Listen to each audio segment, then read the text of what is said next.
Hello दोस्तों, आप सबका स्वागत है अपने YouTube channel me and my YouTube classes. और आज हम पढ़ेंगे ग्लोबल वार्मिंग के बारे में। और ये इम्पोर्टेंट लेसन है, तो इसको फ़िलहाल आपको ये समझना है कि ग्लोबल वार्मिंग क्या होती है, ठीक है ना। जिसको हम भूमंडलीय उष्मीकरण भी कहते हैं। तो ये है क्या, तो इसके बारे में जैसे फ़िलहाल आपको ये इस पोस्टर से भी आइडिया लग जाएगा कि एक तरफ तो यहाँ पे ग्रीन एनवायरनमेंट दिया हुआ है, एक तरफ ग्रीन एनवायरनमेंट है और दूसरी तरफ एकदम कह सकते हैं कि ड्रॉट सूखा हुआ दिख रहा है। तो ये किस वजह से? ये ग्लोबल वार्मिंग की वजह से। ये ग्लोबल वार्मिंग एक ऐसी वैश्विक समस्या है जो पूरे विश्व स्तर पर ये जो प्रॉब्लम है वो ये क्रिएट कर रही है।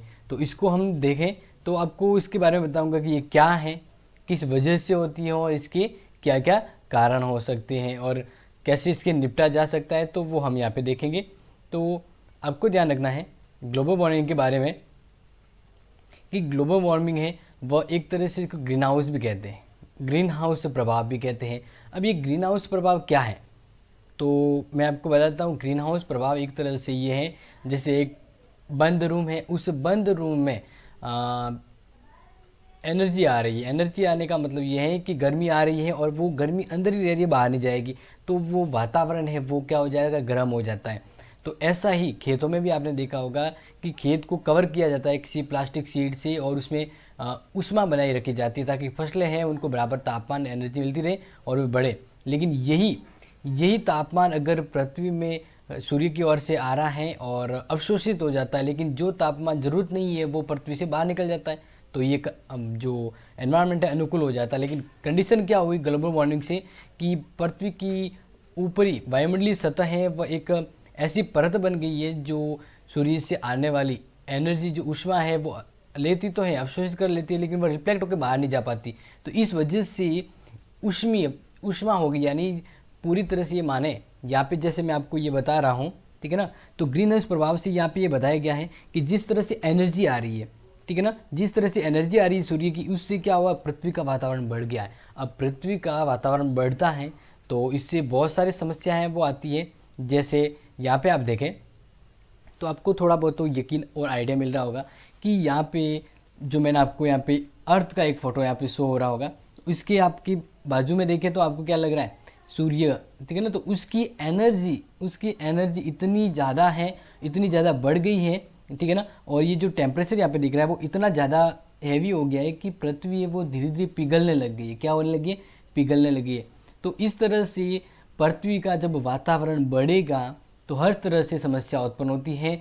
बड़े बड़े ग्लेशियर और जो इन्वायरमेंट है वो एक साथ ये कह सकते हैं कि तापमान बढ़ने से जब बढ़ेगा तो हर जगह प्रॉब्लम होती है। अब ये ग्लोबल वार्मिंग क्यों होती है, ठीक है ना, ये तो मानवीय कारण से भी है। लेकिन इस ग्लोबल वार्मिंग में ऐसी कौन कौन सी गैस है जो पृथ्वी के ऊपर एक वातावरण बना देती है जिससे पृथ्वी का वातावरण वो गर्म और गर्म होता जा रहा है दिन भर दिन। तो इसको कहते हैं ग्रीन हाउस गैस। तो ग्रीन हाउस गैस कौन सी है, तो आप देखें यहाँ पे जो आपको शो हो रहा है। तो ग्रीन हाउस गैस के बारे में आपको ध्यान रखना है कि ग्रीन हाउस गैस में जो इम्पोर्टेंट है जो पृथ्वी के वातावरण को गर्म कर रही है। अब यहाँ पे आप देखें तो सबसे पहले ध्यान रखना कार्बन डाइऑक्साइड, ठीक है ना, जिसको CO2 बोलते हैं, methane has CS4, nitrous oxide N2O, ozone O3 and chlorofluorocarbon. ये ऐसी गैसें हैं जिनको ग्रीन हाउस गैसें कहा जाता है। और ये एग्जाम में अपने 12th के स्टूडेंट है और बड़े कॉम्पिटेटिव एग्जाम में भी पूछा जाता है ग्रीन हाउस गैस कौन कौन सी होती है। और इन्हीं वजह से पृथ्वी का जो टेम्परेचर है वो दिन ब दिन बढ़ रहा है। और जैसे ही बढ़ेगा तो अब इस ग्लोबल वार्मिंग ये तो बता दिया कि किस वजह से हो रहा है। यानी जिस तरह से प्रदूषण बढ़ रहा है, कार्बन डाइऑक्साइड की मात्रा बढ़ रही है, उसी तरह से ओजोन परत का छिद्र यानी क्षरण हो रहा है और कार्बन ये ज़्यादा से ज़्यादा प्रदूषण से ओजोन नुकसान होगा और इसी के साथ कार्बन डाइऑक्साइड की मात्रा बढ़ेगी और क्लोरोफ्लोरोकार्बन से समस्या दिन ब दिन बढ़ती जाती है। और इसमें यहाँ पे देखें कि जब ये होगा तो इससे क्या होगा, बहुत सारी समस्याएं उत्पन्न होती है। लेकिन ये ध्यान रखना है कि ग्लोबल वार्मिंग किस वजह से होता है। तो देखिए यहाँ पे एक फैक्ट्री है, यहाँ से पॉल्यूशन देखो कितना हो रहा है। और दूसरा जो फ्रीजर है वहाँ से क्लोरोफ्लोरोकार्बन निकलता है। यहाँ पे जो यातायात हैं यहाँ से पॉल्यूशन हो रहा है और ज़्यादा से ज़्यादा पेड़ पौधे कटे जा रहे हैं तो वहाँ से ग्रीन एनवायरनमेंट है वो ख़त्म हो रहा है। तो ये एक तरह से समस्या बढ़ रही है और ये समस्या इन वजह से हो रही है। तो अब आप ध्यान रखिए कि ये समस्या कहीं ना कहीं ग्लोबल वार्मिंग को बढ़ावा देती है। अब यहाँ पे आपको जैसे मैंने जस्ट बताया है कि ग्रीन हाउस गैस कौन कौन सी है, तो ये आप ध्यान रखना है ग्रीन हाउस गैस कौन कौन सी है। तो देखो जैसे यहाँ पे आपको शो हो रहा नाम, ठीक है ना। तो सबसे पहले CO2, फिर है मीथेन, और यहाँ पे हीलियम, नियोन, हाइड्रोजन, ऑक्सीजन, ये सब मिलाकर ग्रीन हाउस गैस है जो पृथ्वी के वातावरण को गर्म कर रही है। और पृथ्वी का जब वातावरण गर्म होगा, एनर्जी जब बाहर नहीं जाएगी, तो अनैतिक या कह सकते हैं कि बिना आमंत्रण के समस्या है वो आ रही है। अब देखें यहाँ पे एक कारण ये भी है कि ग्लोबल वार्मिंग को बढ़ा रहा है ये इंडस्ट्री का जो देख रहे हैं आप फोटो, यहाँ से जो पॉल्यूशन निकल रहा है, यही पॉल्यूशन कार्बन डाइऑक्साइड की मात्रा बढ़ा देता है। और ग्रीन हाउस में यही मानवीय तत्व मौजूद हैं जो इस वातावरण को और इस समस्याओं को वैश्विक स्तर पर बढ़ा रहे। अब देखें यहाँ पे जैसे मैंने आपको जस्ट बताया था कि पृथ्वी पर किस तरह इफेक्ट पड़ता है। तो ग्रीन हाउस गैस क्या एक डब्बा है, जैसे यहाँ पे देखें ये एक डब्बा है और इस डब्बे में पृथ्वी है। तो अब इस डब्बे को अगर कांच का बना दिया जाए तो पता है कि सूर्य की एनर्जी है वो उस डब्बे में तो आएगी, ठीक है ना। अब उस डब्बा एक ऐसा बना है कि गर्मी है वो बाहर नहीं जा पाएगी, तो पृथ्वी जो अंदर जो रखी चीज़ है वो एकदम से पिघल कर अपना जो कार्य करने की जो क्षमता है वो खो देगी। तो ये समस्या यहाँ पे इस फोटो इस कार्टून में ये दिख रहा है कि पृथ्वी की कैसी हालत हो रही है जब इसके आसपास कैसा आवरण हो गया, ग्रीन हाउस का आवरण हो गया, जो एनर्जी जो गर्मी सूर्य की गर्मी है वो बाहर रिफ्लेक्ट नहीं कर पा रही है और पृथ्वी का वातावरण बढ़ता जा रहा है। तो यही वजह है कि पृथ्वी को इन समस्याओं का सामना करना पड़ रहा है। और इस वजह से जब बार बार ये समस्या होगी तो पृथ्वी है वह पिघलने लग जाती है। क्या होगी? पिघलने लग जाएगी। और जैसे आप देख रही है पृथ्वी है वो किस तरह से पिघल रही है। तो ये कैसे हो रहा है? ग्लोबल वार्मिंग की वजह से। और ग्लोबल वार्मिंग की वजह से जब समस्या बढ़ जाती है तो लोगों की कार्य करने की क्षमता है, प्रभाव है, वो धीरे धीरे समाप्त हो जाते हैं, ठीक है।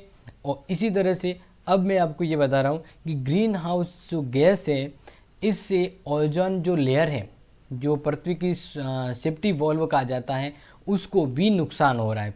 उसको भी देख रहे हैं इसमें ग्लोबल वार्मिंग के वजह से ओजोन परत को क्या नुकसान हो रहा है, ठीक है ना। तो यहाँ पे देखें, सबसे पहले हम यहाँ पे जो इस चित्र की बात करें तो ये पहले था 1969 की बात करें।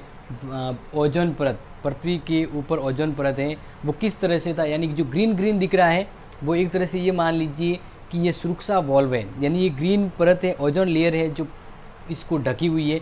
लेकिन धीरे धीरे प्रदूषण बढ़ने से ओजोन परत में छिद्र होने लग गया। ये दिख रहा है जैसे ग्रीन ग्रीन धीरे धीरे कम हो रहा है। तो ये होने से सूर्य की अल्ट्रावायलेट जो किरणें हैं वो पृथ्वी पर सीधे तौर पे आएगी।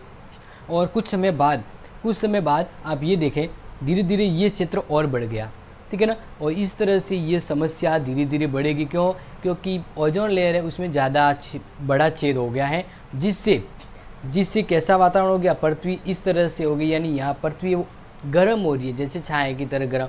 तो इससे नेगेटिव प्रभाव पड़ेगा। और इसीलिए होना क्या चाहिए, ज़्यादा से ज़्यादा पेड़ लगाएं। और यही एक सहयोग है वो आम आदमी कर सकता है, ग्लोबल वार्मिंग को कम कर सकता है। क्योंकि ग्रीन हाउस है वो बढ़ रहा है और इससे ओजोन लेयर जो हमारी सूर्य की आने वाली खतरनाक किरणों से रक्षा कर रही थी, ओजोन लेयर, वो अब देखो धीरे धीरे क्या हो रही है, इसका नुकसान, ये खुद भी अपने आप में कमज़ोर हो रही है। इस वजह से जो ग्लोबल वार्मिंग वो वर्तमान में बढ़ रही है। और इससे आप देखें धीरे धीरे पृथ्वी में क्या होगा, वातावरण बढ़ेगा तो बड़े बड़े जो ग्लेशियर हैं, बड़े बड़े यहाँ पे जो ग्लेशियर दिख रहे हैं, ये ग्लेशियर हैं यानी बर्फ़ के पहाड़ वो पिघल जाएंगे। जब बर्फ़ के पहाड़ पिघलेंगे तो पिघला हुआ पानी क्या आएगा समुद्र में, और समुद्र का जो लेवल है, पानी समुद्र का लेवल वो ऊपर हो जाएगा।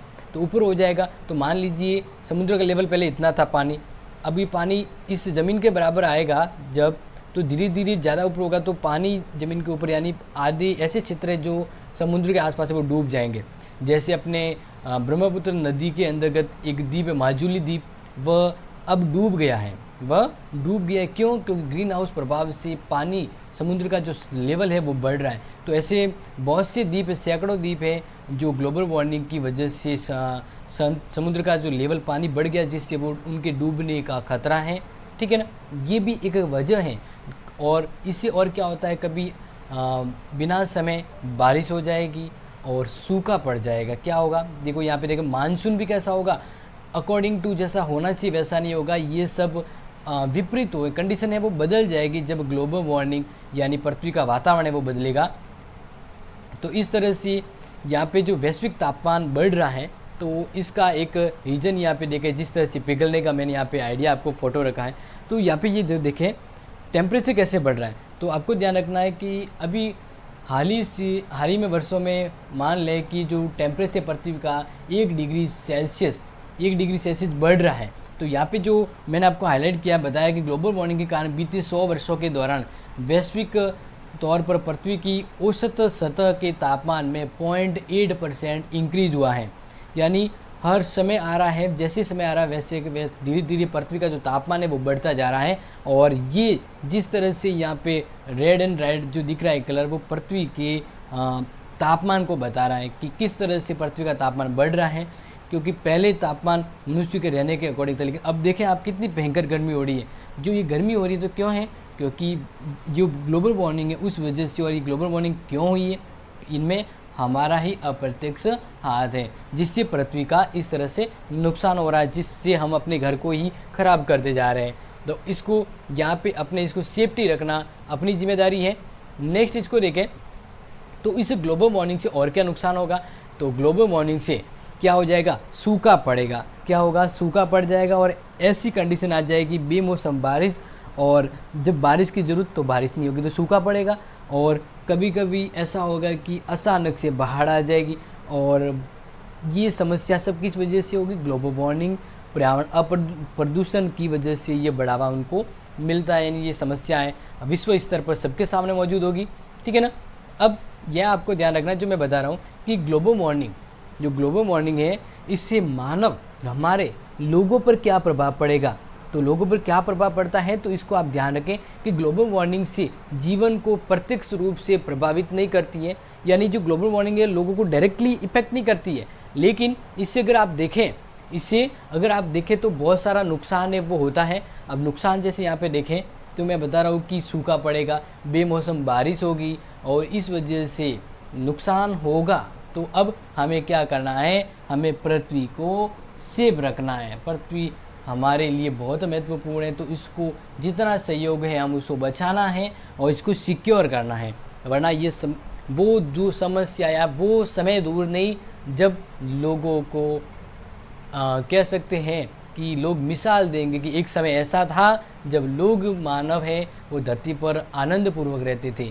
लेकिन वो समय कब चला जाएगा और कब आएगा, ये कंडीशन बहुत ही जल्द आने वाली है। तो ये वजह यही है कि बारिश बेमौसम होना, बेमौसम बर्फबारी गिरना, सूखा होना और धरती का तापमान दिन ब दिन बढ़ना ग्लोबल वार्मिंग का ही नतीजा है। फिर देखिए यहाँ पे जो नेक्स्ट जो स्लाइड में मैं आपको बता रहा हूँ कि ग्लोबल वार्मिंग से और क्या क्या होगा। तो देखिए ग्लोबल वार्मिंग से तूफान आएंगे, ठीक है ना, मरुस्थल है वो सूखा बढ़ेगा और बर्फ़ के जो पहाड़ है वो पिघलेंगे, तो पानी का लेवल है वो बढ़ेगा। और पानी का जब लेवल बढ़ेगा तो पानी के आसपास रहने वाले लोग डूब जाएंगे और इस तरह से ये पूरी तरह से पर्यावरण असंतुलन हो जाएगा। और जिस तरह से प्रदूषण को बढ़ा दे रहे हैं ना, ग्रीन हाउस बढ़ रही है, और ग्रीन हाउस बढ़ रही है ये मतलब लोग चाहते हैं कि हम विकास करें, क्या करें, विकास करें, लेकिन विकास का दूसरा रूप क्या है, नुकसान है। तो ये ध्यान रखना बहुत ज़रूरी है। अब ये एग्जाम में आता है कि इस समस्याओं, ये जो आप देख रहे हैं ग्लोबल वार्मिंग जो बढ़ रही है, इसको रोकने के लिए विश्व स्तर पर क्या प्रयास किए जा रहे हैं। विश्व स्तर पर क्या प्रयास है, तो आपको ध्यान रखना है COP20 करके एक सम्मेलन है जो जलवायु, यहाँ पे जो आपको शो हो रहा होगा, ठीक है ना, संयुक्त राष्ट्र जलवायु परिवर्तन सम्मेलन 2015। तो इसको आप ध्यान रखें, मैं आपको बता रहा हूँ कि ये जो सम्मेलन है वो फ्रांस की राजधानी पेरिस में 30 नवंबर से 12 दिसंबर 2015 को आयोजित हुआ था। और यह UNFCCC दलों का ये 21वीं वार्षिक सत्र होने के कारण इसे COP21 भी कहा जाता है। तो विश्व यानी संयुक्त राष्ट्र जलवायु परिवर्तन सम्मेलन 2015 है वो हुआ है, इसको कहेंगे COP21। और पृथ्वी दिवस के अवसर पर 22 अप्रैल को भारत सहित 175 देशों के प्रतिनिधि जलवायु परिवर्तन समझौते पर संयुक्त राष्ट्र इस समझौते पर हस्ताक्षर किए और भारत की ओर से पर्यावरण मंत्री इस महासभा में शामिल हुए थे। और ध्यान रखना है, यदि एक दिन विश्व में इतनी बड़ी संख्या में देश के लोगों ने इस पर, यानी ये पूछा जा सकता है कि ऐसा कौन सा समझौता जिस पर विश्व के बहुत से लोग एक साथ उस समझौते पर हस्ताक्षर किए, तो COP21 जलवायु, विश्व स्तर पर जलवायु समस्या जो बढ़ रही है ना, उस वजह से। तो आपको ध्यान रखना, टोटल 175 देश हैं वो इस समझौते यानी समस्या को निराकरण करने के लिए एक साथ में आए थे, ठीक है ना। और इससे पहले 1982 में 119 देश है वो समुद्री समझौते से जुड़े समझौते के लिए इकट्ठे हुए थे, लेकिन ये पहला मौका है जब 175 देश एक साथ उस समझौते पर हस्ताक्षर करने के लिए तैयार हुए। तीसरा पॉइंट है, पेरिस जलवायु समझौते पर हस्ताक्षर करने के बाद सभी देशों ने अपने देश की संसद में इसको सुधार करने के लिए कुछ कानून है वो पारित किए। तो अभी यहाँ पे ध्यान रखना 4 पॉइंट है वो इम्पोर्टेंट है, वो ये है कि विश्व में कम से कम 55% कार्बन उत्सर्जन के जिम्मेदार 55 देशों के अनुमोदन करने के लिए 30 दिनों के भीतर ये अस्तित्व में आ जाएगा। और ये समझौता 21वीं सदी के जो दुनिया है उनके लिए बहुत महत्वपूर्ण है। और इसको ध्यान में रखते हुए आप ध्यान रखें कि भारत ने, आप ध्यान रखना है कि COP21 में भारत का क्या योगदान है और भारत ने क्या डिसाइड किया। तो देखिए, भारत ने जीवाश्म ईंधन में उत्सर्जन की कटौती के साथ 2022 तक 175 गीगावाट अक्षय ऊर्जा उत्पादन का लक्ष्य रखा गया है। और इसी तरह से पेरिस समझौता विकासशील देशों के विकास की अनिवार्यता को सुनिश्चित करता है। ये आप ध्यान रखना, ये 12th एग्जाम में ये पूछा जाता है। COP21 2015 का सम्मेलन है वो कहाँ हुआ था, ये आपको ध्यान रखना है।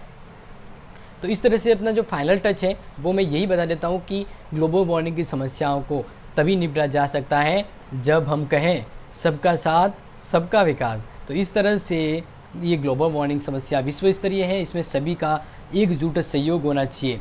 और ये सभी जब मिल के करेंगे, सभी पृथ्वी का संरक्षण एक साथ करेंगे, तभी ग्लोबल वार्मिंग की समस्या समाप्त हो सकती है। इसलिए हम अपने स्तर पर क्या करें, हमें अपने स्तर पर ये करना चाहिए कि ज़्यादा से ज़्यादा पेड़ लगाएं, ज़्यादा से ज़्यादा पेड़ लगाएं, पेड़ पौधों को पानी दें और पॉलीथीन का उपयोग कम से कम करें, ठीक है ना। और जागृति, ये समस्याओं के प्रति लोगों को जागरूक करें, ये अपना योगदान होना चाहिए। क्योंकि वर्तमान आने वाला समय भी ऐसा होगा जब लोगों को रहने के अनुकूल है धरती का वातावरण नहीं मिलेगा, क्योंकि ग्लोबल वार्मिंग समस्या है वो पृथ्वी के वातावरण को बदल देगी। टेम्परेचर बढ़ जाएगा तो लोगों का जीना दुष्कर हो जाएगा। तो इस तरह से अपना ये आज का टॉपिक था ग्लोबल वार्मिंग के बारे में, ठीक है ना, यानी जो वैश्विक स्तर पर तापमान बढ़ रहा है उसको लेकर। तो मैंने ये इस वीडियो में आपको हाईलाइट में बता दिया कि ग्लोबल वार्मिंग क्या है, ये किस वजह से और ये क्या प्रभाव है, कौन कौन सी ग्रीन हाउस गैस है। अगर ये वीडियो आपको अच्छा लगा है, ठीक है ना, तो इस वीडियो को लाइक, शेयर और सब्सक्राइब करें, ठीक है ना। एंड मिलेंगे नेक्स्ट वीडियो में बहुत ही अच्छा चैप्टर नेक्स्ट लेके। तो तब तक के लिए थैंक यू एंड खुदा हाफिज़।